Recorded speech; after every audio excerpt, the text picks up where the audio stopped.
सो आज हम देखेंगे स्कोपिंग। जावा में स्कोपिंग क्या होती है? स्कोपिंग का मतलब बेसिक सा होता है कि चीज़ों को आइडेंटिफ़ाई करना कि वो कहाँ तक एक्सेसिबल हैं, कहाँ तक नहीं एक्सेसिबल हैं, ठीक है? बेसिकली हमारा जो भी जावा का सिंटैक्स होता है, हम हर एक सिंटैक्स में एक इस टाइप का सिंबल देखते हैं, ये देखते हैं, ठीक है? ये क्या है? ब्रेसेस हैं, जिसको बोलते हैं हम स्कोप। यहाँ से स्कोप स्टार्ट हुआ और यहाँ पे स्कोप एंड हो गया, ठीक है? ये ऐसे समझ लो कि एक घर है, ये एक घर है, ठीक है? एक ब्लॉक है। जावा में मेन जो फंक्शन होता है, सॉरी मेन जो क्लास होता है, एक क्लास से स्टार्ट होता है। जावा का जो भी कोड होता है क्लास से स्टार्ट होता है। 2 ही चीज़ें जावा में सबसे इम्पोर्टेंट होती हैं, एक क्लास और दूसरा एक मेन मेथड, ठीक है? कहीं भी आप देखोगे ये आपको ज़रूर मिलेगा, ये और ये, ठीक है? तो इसको क्या बोलते हैं? स्कोप। इसको क्या बोलेंगे? स्कोप, ठीक है? ओके,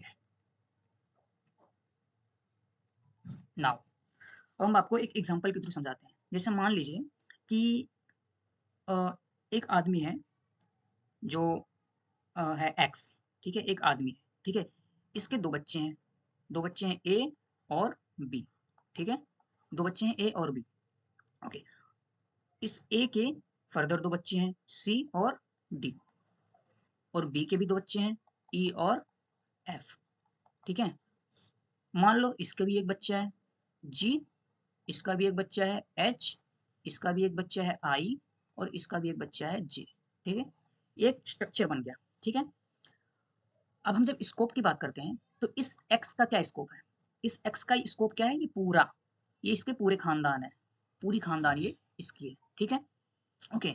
जब हम ए की बात करते हैं, ए की अगर हम बात करें तो इनकी पूरी फैमिली क्या है? ये ये इनकी पूरी फैमिली हो गई। बी की अगर हम बात करें तो ये इनकी पूरी फैमिली हो गई। Okay, good.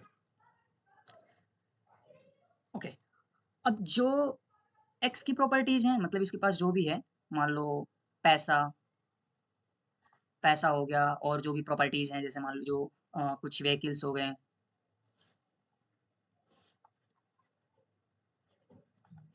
जो भी व्हीकल्स होंगे, ठीक है? अब इन पैसों में और इन व्हीकल्स में सबसे पहले ही जो शेयरिंग होगी वो इन 2 बच्चों में होगी, ठीक है? उसके बाद में जैसे मान लो इसको हम 100 ले लेते हैं, 100 की जो शेयरिंग बनी वो कितनी-कितनी की बनी? 50 एंड 50 की, ठीक है? अब इनके 2 बच्चे हैं तो इन पे कितनी की आई? 25, जैसे इसका 50 एंड 50, इसका इसका 50-50 और इसका क्या होगा? 25-25, 25-25, इस पूरी प्रॉपर्टी का 25-25 और इसका भी ये हो गया 50 एंड 50 और इस पूरी प्रॉपर्टी का 25 एंड 25, ठीक है? ओके, अभी जब इसके पास आएगा तो ये तो पूरा का पूरा 25 इसके पास चला जाएगा या 50% जो भी है, 25 इसके पास चला जाएगा और ये 25 इसके पास, 25 इसके पास, ठीक है? गुड। बेसिकली हमारे समझाने का मतलब क्या है कि जो स्कोपिंग होती है वो पैरेंट टू चिल्ड्रन चलती है हमेशा, पैरेंट टू चिल्ड्रन। जो पैरेंट की प्रॉपर्टी है वो इनडायरेक्टली उनके ग्रैंड पेरेंट्स की भी प्रॉपर्टी है, ठीक है? जैसे यहाँ 25% पैरेंट की का 25% जो ये हायर लेवल पैरेंट है उसका 25% इसके ग्रांड ग्रांड के ग्रैंड पेरेंट पे आया कि नहीं आया? आया ना? यहाँ भी 25% ग्रैंड पेरेंट पे आया। Good। अब हम आपको बताते हैं कॉन्सेप्ट। कॉन्सेप्ट ये है कि मान लो हमारा एक स्कोप है, मेन स्कोप है, ठीक है? मेन स्कोप में हमने एक वेरिएबल डिक्लेयर किया है इंटीजर ए नाम से, इसमें 10 असाइन कर दिया, ठीक है? अब इस मेन स्कोप में 2 और फंक्शन है, ठीक है? एक मान लेते हैं सम नाम से फंक्शन है और एक मान लेते हैं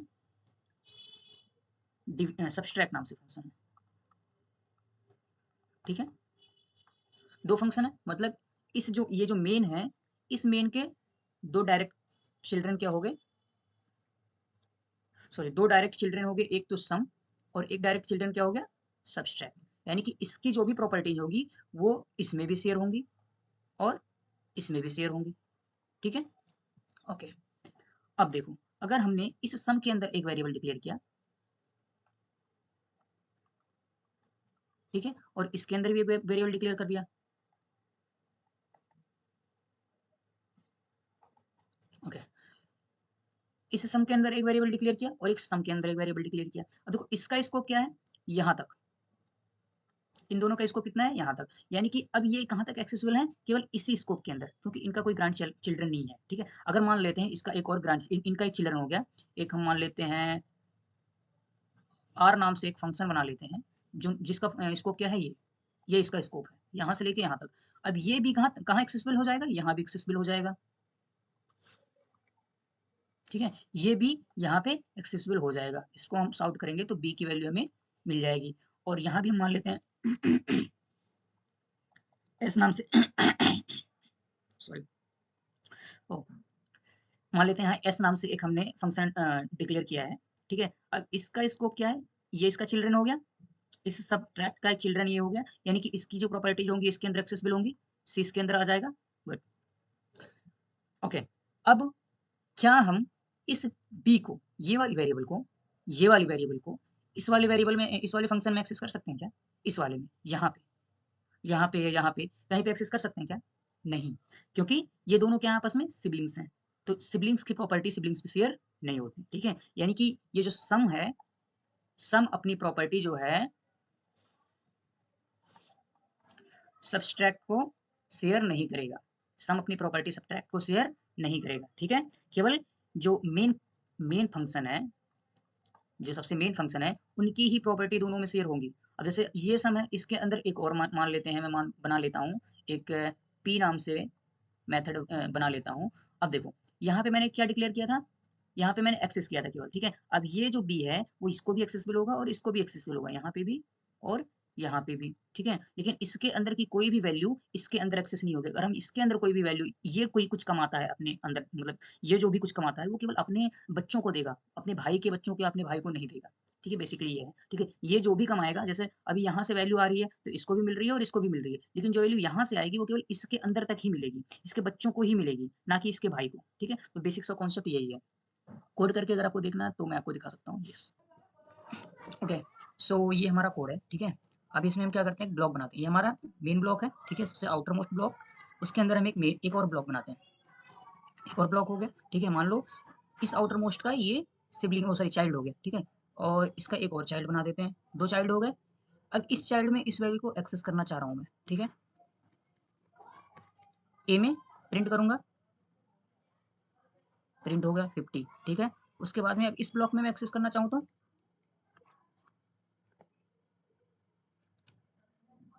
हो गया, दोनों ब्लॉक में एक्सेस हो गया, ठीक है, ओके। अब इस ब्लॉक के अंदर मैं एक वेरिएबल डिक्लेयर करता हूँ, इंटीजर बी इक्वल्स 20, ठीक है। अब इस ब्लॉक के अंदर है, ये वेरिएबल इनिशियलाइज हुआ है, ये इनिशियलाइज हुआ है यहाँ पे। अब इसको मैं इस ब्लॉक के अंदर, यानी कि इस मेन ब्लॉक के अंदर एक्सेस करना चाहता हूँ, यहाँ पे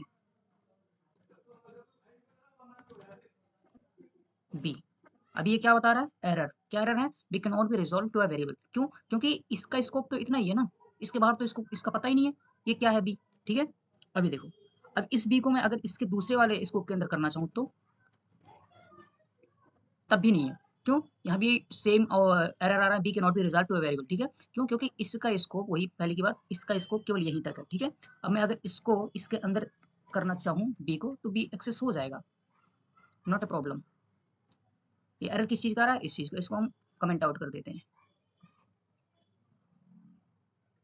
ओके। अभी मैं क्या प्रिंट हुआ, ए ये चीज़ 50, बी ये 20 और ये ए क्या 50, ठीक है, ओके। अब देखो, अब एक काम और करते हैं हम, इतना समझ में आया। अभी इसके अंदर एक और स्कोप बनाते हैं, आउटर मोस्ट स्कोप, उसके अंदर ये स्कोप, अब इसके अंदर ये स्कोप। अब इसके अंदर अगर मैं इसको एक्सेस करना चाहूंगा तो ये हो जाएगा,